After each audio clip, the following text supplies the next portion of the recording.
سکھر کے سول اسپتال کے آئسولیشن وارڈ میں داخل سکھر کے علاقے تکرا محلہ کا مکین 61 سالہ ریٹائرڈ سرکاری ملازم غلام رسول میرانی آج فوت ہو گیا۔ اس کی ہلاکت کے بارے میں رابطے پر سکھر سول اسپتال کے MS ڈاکٹر تسلیم خمیسانی نے تصدیق کرتے ہوئے کہا کہ مریض کو کھانسی کی تکلیف میں ہسپتال لایا گیا تھا۔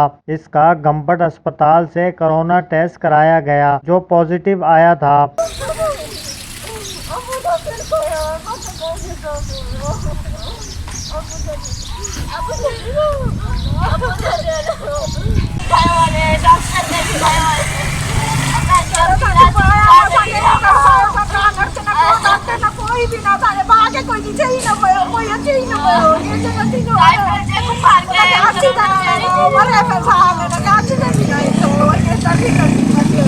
دوسری جانب متفق میڈیکل ٹیمز آئسولیشن وارڈ پہنچ گئی ہے اور انہوں نے میت کو گھر منتقل کرنے کے انتظامات مکمل کر لیے ہیں اور انتظامیہ کے مطابق متفق کی تدفین کی جائے گی، جس میں صرف متفق کے اہل خانہ کے چند افراد شریک ہوں گے۔ واضح رہے کہ سکھر میں کورونا سے فوت ہونے والوں کی تعداد 2 ہو گئی ہے۔